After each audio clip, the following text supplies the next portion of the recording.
ham qishloqdan kelgansiz. O'zingizni katta olmanglar. Nima men noto'g'ri gapirdimmi? Biz ham odammiz. Bizning ham g'ururimiz bor. Nega doim bizni yerga uraverasiz? Aybimiz qishloqdan kelganimizmi? Nahotki o'z oilamdan voz kechishim kerak bo'lsa, nahotki shunday qilsa? G'urur emish. Qishloqdan kelgan kampirda qanaqa g'urur bo'lsin? Onamni haqorat qilmang. Agar yana bir og'iz gapirsangiz, urasanmi? Hozirroq ketmasang, biz ajrashamiz. Ajrashaveramiz. Jonga tegding. Tupurdim sendek xotinga. Nima? Sen meni tashlab ketmoqchimisan? Qornimdagi bola-chi? O'sha bolangam menga kerak emas. Sendek shallaq xotindan qutulsam bo'ldi. Tashlab keta olmaysan. Oyi, qornim og'riyapti. Shang, nima bo'ldi? Tezroq shifoxonaga.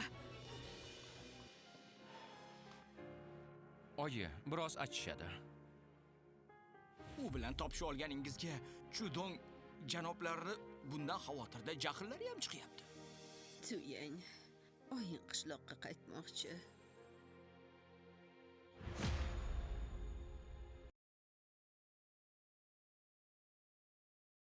Oyijon, tushunmadim, qayoqqa ketasiz? Axir bu sizning uyingiz. Menga ruxsat ber. Oyi, biror xato ish qildimmi?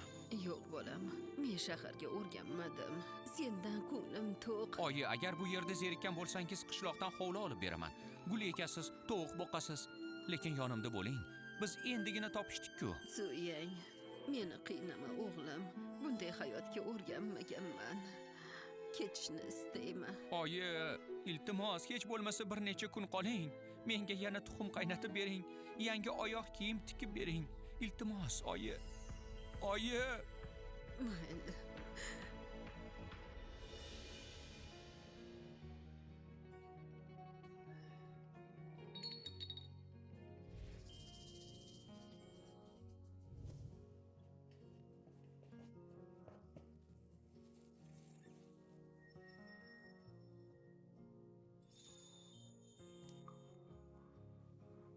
Men qara, senga oyoq kiyim olib keldim.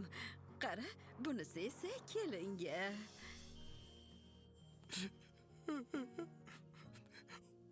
Oyi!